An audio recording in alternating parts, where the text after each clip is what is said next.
Hi hello namaste welcome back our channel Jyothi వంటక్స్. Hi అండి, ఎలా ఉన్నారు? ఈరోజు మంచి టాపిక్ ముందుకు వచ్చేసాను. ఏంటంటే మనీ సేవింగ్ ఎలా చేయాలి, నా నెల సంపాదనతో ఎట్లా నేను మనీ సేవింగ్ చేస్తాననే విషయం మీకు చెప్పబోతున్నాను. అట్లాగే మనీ సేవింగ్ చేయాలంటే ఎట్లాంటి టిప్స్ తీసుకోవాలి, అలాగే ఎలాంటి పనులు చేయాలి, ఎలాంటి పనులు చేయకూడదు అనే విషయం మీకు చెప్పబోతున్నాను. వీడియో స్కిప్ చేయకుండా ఎండ్ వరకు చూడండి. నా వీడియోస్ నచ్చితే like and subscribe my channel. ఉదయం లేచినప్పటి నుంచి రాత్రి పడుకునే వరకు ప్రశాంతంగా పడుకునేడానికి కూడా డబ్బు డబ్బు డబ్బు ప్రపంచాన్ని మొత్తాన్ని నడిపిస్తుంది డబ్బు. అంటే ప్రపంచంలో గాలి పీల్చుకోవడానికి ఆక్సిజన్ ఎంత ఇంపార్టెంటో మనం బ్రతకడానికి కనీస అవసరాలు, కనీస పనులు చేసుకోవడానికి డబ్బు చాలా ముఖ్యం. సో లైఫ్లో ఏ అవసరం వచ్చినా అమ్మ, నాన్న, అక్క, చెల్లి, తమ్ముడు వీళ్ళందరూ ఉన్నారు అని అనుకుని సరదాగా ఎంజాయ్గా బతికేస్తే మన ఫ్యూచర్లో మనకి చూసే వాళ్ళు కూడా ఎవరు ఉండరు. ఎందుకంటే కష్టం అనేది మనం ఇప్పుడు ఈ క్షణం బ్రతికే దాంట్లో మనం ఎంతో కొంత దాచుకునేడానికి మనము ఆలోచన చేయాలి, లేదంటే చాలా కష్టం. నాకొచ్చే 25,000 జీతంలో నేను ఎట్లా సర్దుబాటు చేసుకుంటానో ప్రతి నెల, అంటే ఇంటికి సంబంధించిన సామాన్లు, అట్లా ఇతర ఖర్చులు అనేదానికి మీకు ఇప్పుడు చెప్పబోతున్నాను. సో ఈ వీడియో మీకు నచ్చుతుందని అనుకుంటున్నాను. సో నచ్చితే కంపల్సరీగా ఈ వీడియో మాత్రం లైక్ చేయడం మర్చిపోతే. మొదటికైతే నేను చీటీపాటికి 4,500 కడతానండి. అదేంటంటే వెహికల్ తీసుకున్నాను. సో దాని ప్రకారం చీటీ ద్వారా నేను అది సేవ్ చేస్తానమాట. సో ఈఎంఐ ఎట్లా నేను కడతానో అట్లాగే అనమాట. అలాగే గోల్డ్ లోన్ అనమాట. నాకైతే అంటే బ్యాంకులో బంగారం పెట్టాను, అది నాకు అవసరం ఉందని దానికి సంబంధించిన 4,500 కడతాను ఎవ్రీ మంత్. అలాగే వెలుగు లోన్ అనమాట. ఇది కూడా నేను అప్పట్లో తక్కువ వడ్డీ ఉంటుందని నేను వెలుగు లోన్ తీసుకున్నాను. సో దానికి 2,000 కడతాను. కరెంట్ బిల్ ఎప్పుడు వచ్చింది 465. అట్లా ప్రతి నెల కరెంట్ బిల్ తగ్గేలా చూసుకుంటాను.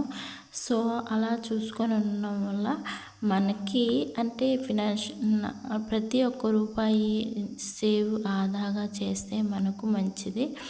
ఎందుకంటే ప్రతి నెల జీతంలో ఎంతో కొంత ఖర్చులకే పోతుంది. ఎప్పుడు నెల జీతం మిగలేదు అనుకోకుండా సేవ్ చేసి అది ఎప్పుడైనా ఎమర్జెన్సీ టైంలో మనకి చాలా బాగా ఉపయోగపడుతుంది. సో అట్లాగా నెక్స్ట్ టిఫిన్ బిల్ అండి. మా అబ్బాయికి సంబంధించిన టిఫిన్ బిల్ ఇది 760 అవుతుంది. నెక్స్ట్ గ్రోసరీస్ ఎప్పుడు నేను 2,000 అబవ్ తీసుకుంటాను. కానీ అందులో కూడా ఏదైతే అవసరం ఉందో బాగా నీడ్ అనేదే నేను తీసుకుంటాను. అట్లా మరి డిమార్ట్కి వెళ్ళి అన్నీ అనవసరమని అట్లా కొంటారు కదా, అలాంటివి అవాయిడ్ చేయండి. అండ్ నెక్స్ట్ వెజిటేబుల్స్ ఉన్న వెజిటేబుల్ ఖర్చుకు 2,000 మాత్రమే పక్కన పెడతాను. ఆ 2,000కి సంబంధించినట్టుగానే అడ్జస్ట్ చేసుకుంటాను. నెక్స్ట్ నాకు అంటే నా జాబ్ పర్పస్ కింద పెట్రోల్ ఛార్జెస్ ఎవ్రీ మంత్ 3,000 అని అనుకుంటాను, కానీ ఒక్కో టైంలో ఎక్కువనే అవుతుంటుంది. సో ఆ తర్వాత ఈ మంత్ అయితే మా హస్బెండ్ బర్త్డే ఉంది, దానికోసం నేను సపరేట్గా 2,000 తీసుకున్నాను. సో ఆయన కోసం అంటే ఆయనకి బట్టలు తీయడం కోసం.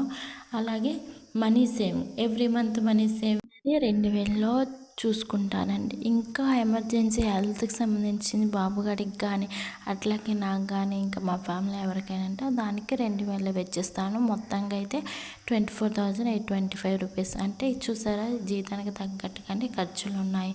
సో అందుకోసమని నేను తక్కువగా 2,000 సేవ్ చేస్తున్నాను. 2,000 అంటే ప్రతి సంవత్సరానికి 24,000 వస్తుంది. దానికి తగ్గట్టుగా అంటే మనకున్న దాన్ని బట్టి మనము సేవ్ చేసుకోవాలి.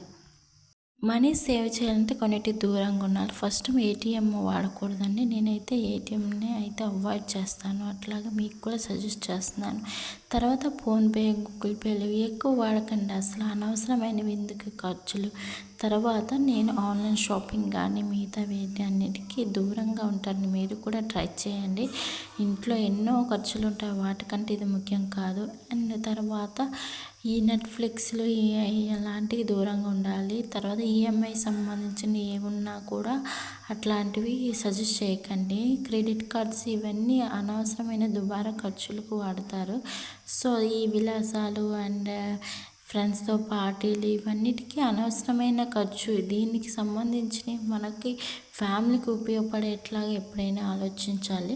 మనీ అనేది ప్రయారిటీకి సంబంధించినట్టుగా మనము ఇది చేసుకోవాలి. కంపల్సరీ 100% నీడ్ ఉన్న వాటికి మాత్రమే డబ్బు బయటికి తీసి ఖర్చు పెట్టాలి. ఎందుకంటే మనం దాచుకున్న ప్రతి రూపాయి రేపొద్దున ఏదో టైంలో ఎవరు చేయి చాపకుండా చక్కగా దర్జాగా బ్రతకడానికి ఉపయోగపడుతుంది. ఎమర్జెన్సీ అనేది చెప్పి రాదు కదా. మనము ఏదైనా ఇన్సూరెన్స్ కంపెనీల్లో తక్కువగా అమౌంట్ చేసి ఎక్కువ వడ్డీ సంబంధించినట్టుగాను మేనేజ్ చేసుకుంటే ఇట్లా నా మనీ మేనేజ్మెంట్ ఉంటుంది. సో నచ్చితే లైక్ అండ్ సబ్స్క్రైబ్.